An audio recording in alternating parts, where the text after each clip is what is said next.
You brought a beggar into my store. Get your things. You are fired. She pressed her last 20 into a stranger's hand. 3 days later, that stranger's grandson proposed. But first, we go back to the morning it started. Zoe had been invisible for 8 months. She showed up every morning at the most exclusive jewelry boutique in downtown Atlanta and polished cases nobody asked her to sell from. Her manager had made one thing clear from week one. Zoe was not there to sell. She was there to fetch dry cleaning, coffee, and whatever else nobody wanted to do. Every time Zoe landed a sale anyway, the commission got flipped to a senior girl. Paperwork error, client reassignment, whatever excuse fit the day. The front door opened. An old woman walked in. Thin coat, cracked sneakers, a faded headscarf. She moved carefully the way people move when their joints hurt. Can I help you? Can I help you?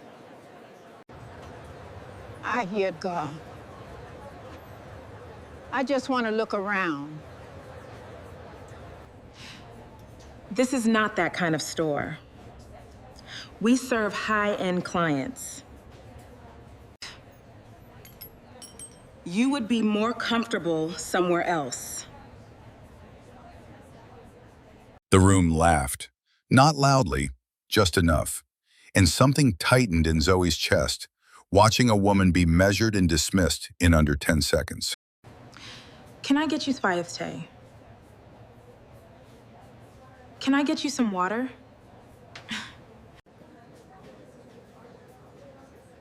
That would be nice. She brought water and found a chair. She sat with the old woman near the side wall, ignored the whispers, and smiled. No agenda, just decency. Take your time. There is no rush. The old woman's hand rested on top of Zoe's, soft and dry and full of years. Those words hit harder than Zoe expected. She did not know why yet. Good things find good people. Remember that. I would like to see 10 luxury sets. Your finest ones. Full sets.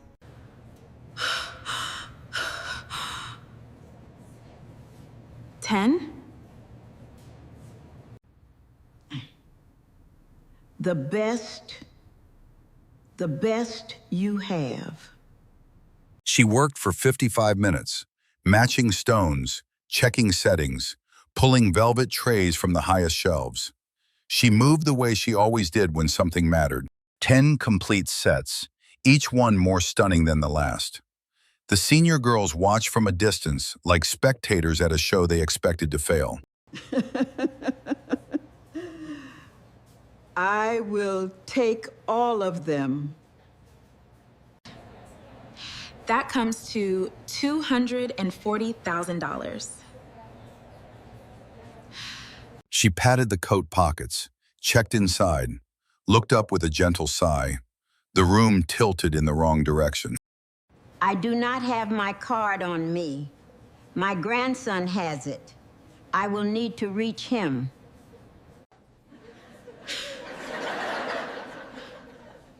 Oh my God.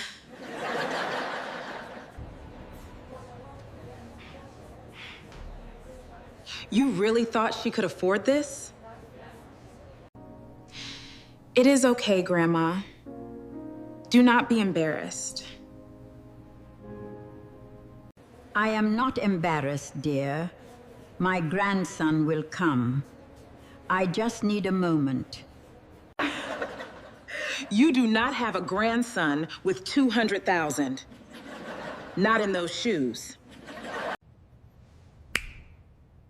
Security can walk you out. The old woman stood slowly. No rush, no tears. She looked at Tanya for a long, quiet moment. Then she looked at Zoe. Zoe reached into the bag, the last 20, the one kept for emergencies. She pressed it forward without hesitation. She did not know who she was giving it to. That was the whole point. For a cab. Please. Please. The old woman stared at the bill. The bony fingers closed around it slowly. When the eyes came up, they were bright. $20 and a world of meaning. You are a rare kind of person, Zoe. That is it. You wasted an hour of company time. Get your things. You are fired. She walked out into the Atlanta afternoon and stood blinking in the sunlight. No job, no plan, an empty wallet. She did not cry. She did not argue. She stood on the sidewalk alone. The city moved past. Nobody stopped. Behind her, inside the boutique, the old woman was smiling. What Zoe did not know yet was that the old woman was watching through the glass. And the small, knowing smile on that face held a plan already forming. The estate was 40 minutes outside the city. The cab driver went quiet when the gates opened. Everything inside was marble and light and a silence that money had bought. Nate stood in the center of the living room. 29, CEO of one of the largest private equity groups in the Southeast. 3 magazine covers that year alone. Grandma, where have you been? She told the whole story. The store, the girls, Tanya, and Zoe, the one who brought water, who sat with a stranger, who gave away the last 20 without knowing a thing. Which store?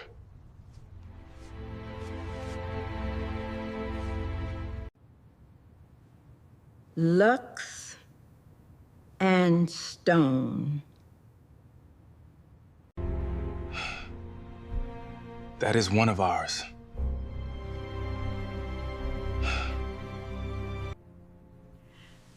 The girl first. The girl first. He watched the security footage twice without saying a word. He had reviewed thousands of hours of business tape. He had never seen someone give away the last $20. Find her.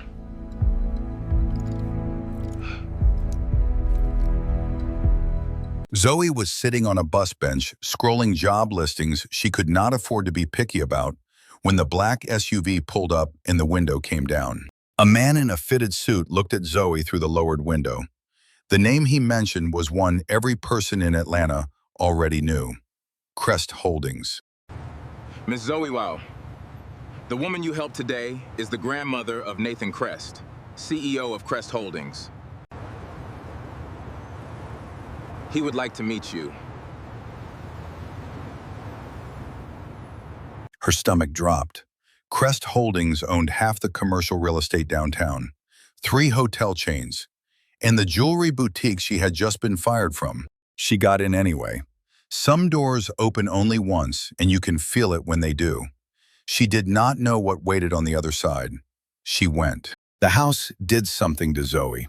Not the size, not the art. It was the stillness. The way the air inside felt different. Like nothing urgent had ever happened here. He stood at the top of the stairs. The magazines had not gotten it right. In person, there was a weight to the man, a gravitational thing, like the room had been waiting. Zoe, I am Nate. I know who you are. Sorry, that sounded strange. The old woman appeared from a hallway with both arms open, and something in Zoe loosened. The same woman, the same headscarf, the same warm hands. Not as poor as I looked, am I?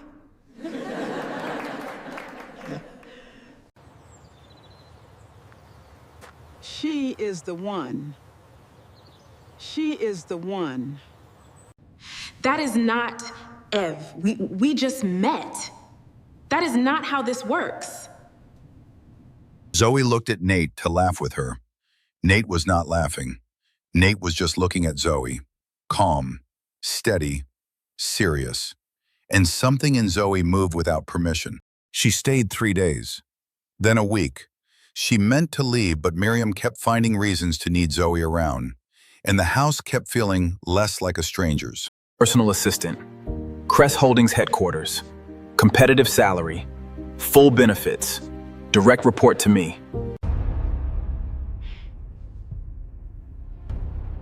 No. Why? Why? Because I do not want to owe you anything. And I do not want people thinking I got here because of you. Then earn it. Interview tomorrow. My HR team.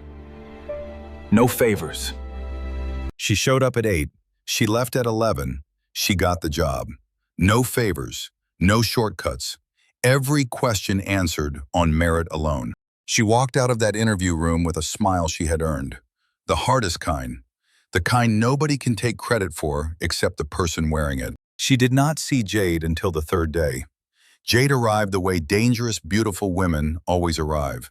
Perfectly dressed, loud heels, and already decided to hate Zoe before the handshake. And you are? You are? Nate's new PA.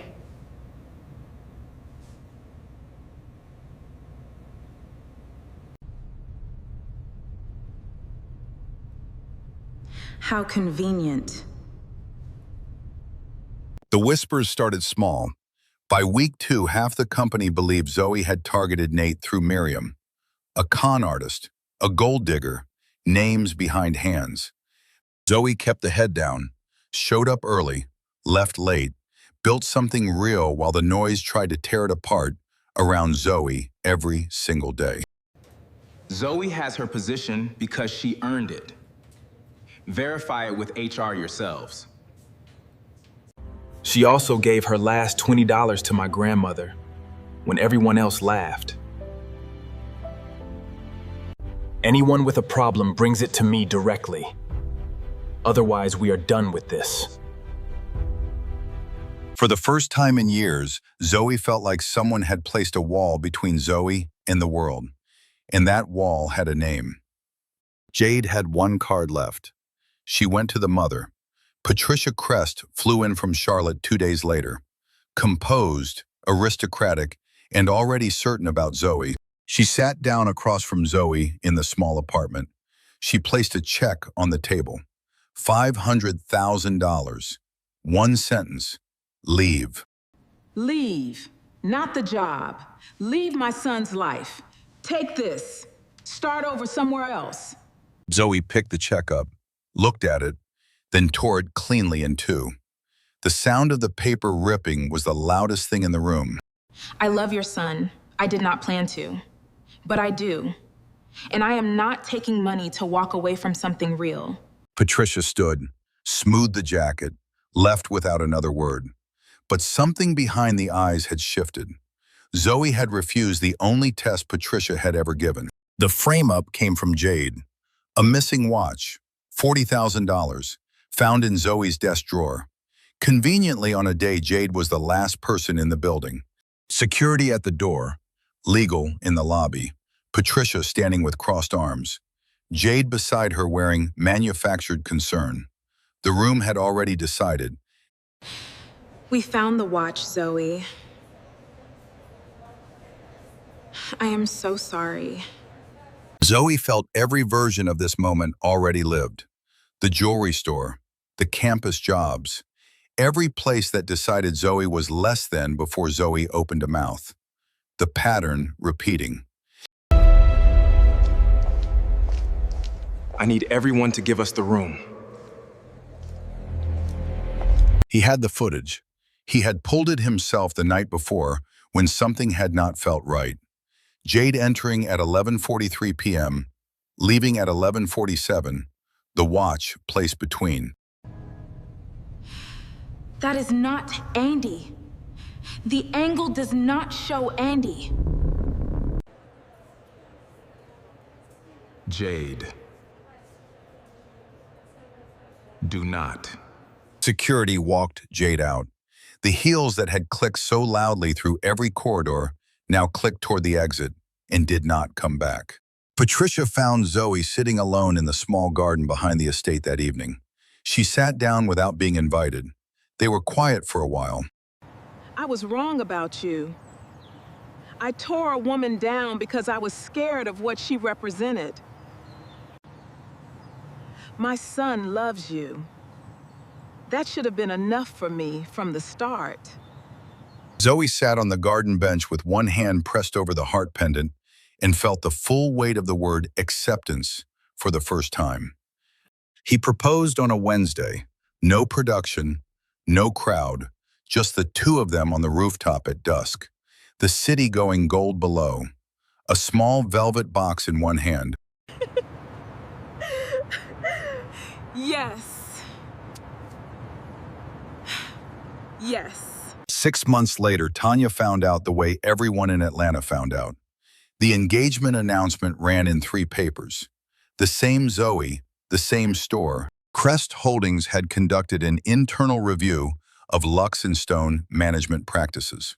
Effective immediately, the store manager position was vacant. Fired by the man whose grandmother she threw out, the boutique fell silent. Everyone remembered what the old woman said on the way out. Kindness is more valuable than expensive diamonds. They had not believed her. Beside Miriam sat Patricia, who had become quietly and genuinely someone Zoe trusted. And beside Patricia sat Nate, watching like Zoe was the most important person in every room. If this story hit you somewhere real, take 5 seconds and press subscribe. Not for numbers, for the next story that finds you exactly when you need it.